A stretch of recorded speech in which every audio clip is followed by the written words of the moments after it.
Let's talk about toxic positivity as it applies to this world of inner work and emotional healing. I think it's very, very relevant and important to take a look at. As I define it within this space, it's the judgment of every feeling, every emotion, and every expression, whether that's verbal or written, that isn't quote unquote positive as being bad or wrong. So if it's not happiness, if it's not joy, if it's not a super optimistic outlook, and if you're not complimenting everyone or saying, hey, everything is great and everything is almost equally great, then somehow you're off course or you're not being positive or you're going to manifest a bad thing. This is super, super not useful. Now, why is it so not useful, if not even destructive, when in fact we know, and there is even plenty of research to say that, let's say positivity is quote unquote better for many things. Obviously, it feels better to feel positive. Having an optimistic outlook about your healing or your future has even been shown in some studies to be helpful to actually produce a more favorable outcome. How could this be quote unquote toxic? Well, it has to do with the space we create within ourselves and the spaces that created within these inner work and law of attraction and different types of communities. It creates a space where those feelings, which are natural and normal, again, the anger, the frustration, the grief, the sadness, creates a space where they are not welcome. And once you create a space where those emotions, those expressions are not welcome, you're creating a fake, artificial environment that is not conducive to healing, and it's not conducive to real support. First of all, it's only a human mind that's going to take a particular feeling or emotion and say, well, that's anger, that's bad or wrong. We have to learn that. If you've ever been around a 2-year-old, they don't think that they're screaming or crying is wrong. They don't think they're running up to you in excitement or shouting loudly in a public place is somehow bad or wrong. They have to be taught that, right? And even as adults, of course, your anger serves an important function. At least in my framework, all emotions, all feelings serve an important function. There's an intelligence behind them. I have a short ebook called You're Not a Repair Project in the description that outlines my approach about this. And as the name implies, if you see yourself as a repair project, where the job is to just get rid of all the so-called negativity and replace it with positive, good vibes only all the time, you're going to be in for a world of hurt because that's not reality. We are best served to create a space where we are welcoming of whatever arises. It doesn't mean you wallow in it. It doesn't mean you exalt it or glorify it. It's just, hey, if I'm feeling sad right now, if sadness is arising, there is a reason for that. There is an intelligence to my body, my nervous system. Something is coming up now because it's time for it to come up. If I say, ooh, that's sadness, if I move towards that sadness, I'm going to manifest something sad, or I'm going to just be in a low vibration. So I have to suppress that. I have to pretend that's not there.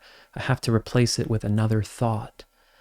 Again, those techniques, at least the replacing thoughts with other thoughts, that can be useful. But if you think of it in terms of everything that you experience that isn't happy as being bad or wrong, and you're on this mission to fix it, that sadness, which who knows where it comes from, who knows why it's coming up now, doesn't have a chance to run its course, to actually be processed through the system so that it's no longer there anymore.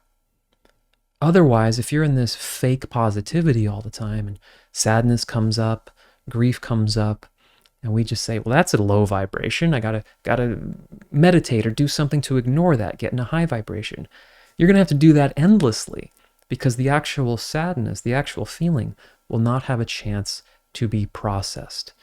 Right? I have a series of videos on here on my YouTube channel, just the fundamentals. Step 1 is bringing things from the unconscious to the conscious and then creating a safe space for those feelings so they can be processed and released. That's impossible if you're judging all of the emotions as bad or wrong. that don't fit this framework. In EFT, which I do a lot of, there's a lot of those videos here, and I work with a lot of people one-on-one with EFT because I find it so valuable and effective. You do bring up and even speak out loud those so-called negative experiences, feelings, so that they can be processed, right? Even though I'm feeling this sadness and grief, I choose to love and accept myself anyway. And going through the points and saying the specific aspects of what happened, right? That time I fell, and I can smell that, and I can feel that, and I feel the pain. It's to get those things that are stored in our body, literally stored in the tissues, stored in the nervous system, so that they can actually come to the surface and be desensitized.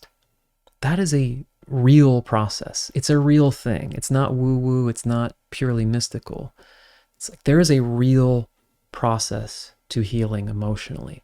And if you only accept positive thinking, or you believe that only positive things will help you heal, it's going to be problematic. You're going to run into a lot of challenges, and this whole journey is going to be a lot tougher than it needs to be.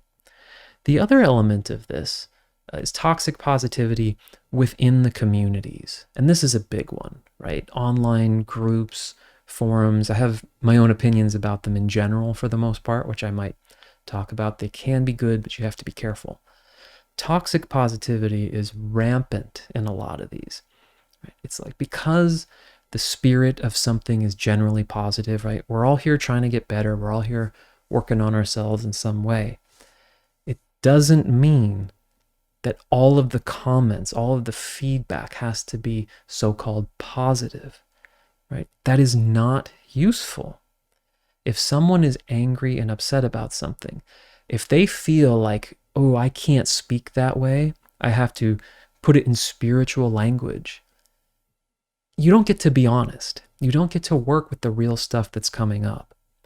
So I definitely want you to pay attention to this. If you find yourself changing your language or feeling like you can't express yourself honestly in whatever communities you're in with inner work and emotional healing, or whomever you're working with, it's unbelievably important that you are allowed to be honest with what you're actually experiencing.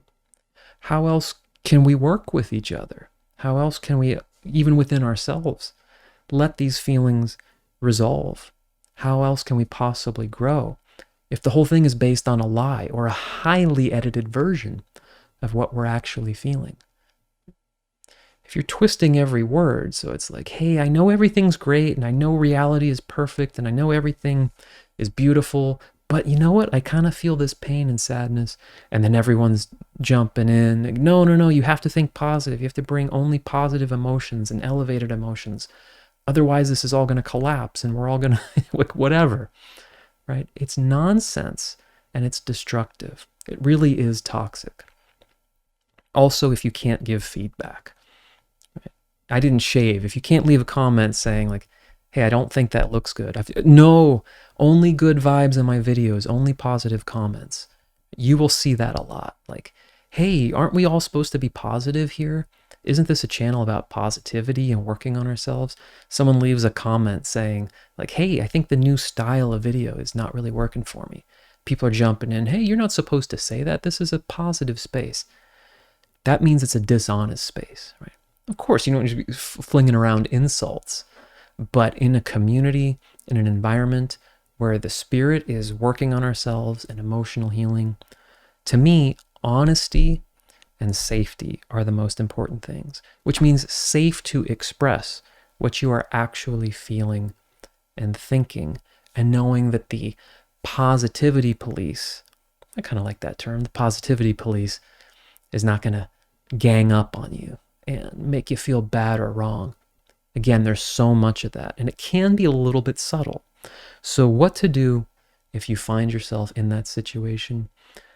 I mean, honestly, my first impulse is to, like, get out of that particular group, especially if it's an online thing, and find another one, or explore other people you can work with and be with, where you're just allowed, you feel that relief of, like, oh, I can be honest here. I can talk to this person and just say what I'm actually feeling and experiencing without shrouding it in all of this terminology or spiritualizing what you're saying. Just be like, no, I feel terrible.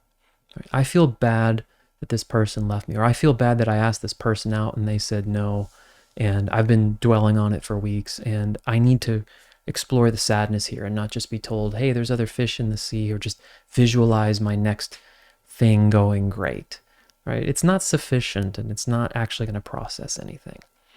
I know I might have belabored that a bit, but again, for your internal world, it's maybe even more important to notice if you are judging those feelings that are coming up as being not positive. And of course, you might have just been trained that way. So you might not notice how much you're actually doing it. But I would suggest spending some time when you're doing your meditation or your own practice, whatever that might be, when a feeling comes up that doesn't feel good, what is your posture towards it? What is your judgment about it? As I said, in my framework, curiosity is key.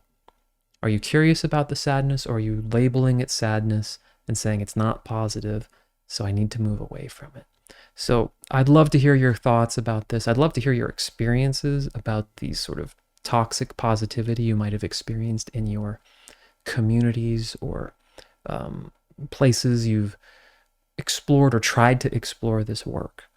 I think it's a really important topic, and I think it's also really important that you be allowed to have your honest opinions about what's good and what's not good. Because toxic positivity also gets into like, hey, everyone teaching anything about this is great and saying good things. It's just not true. There's a lot of nonsense. There's a lot of garbage that's actually possibly destructive, because anyone can post anything on the internet.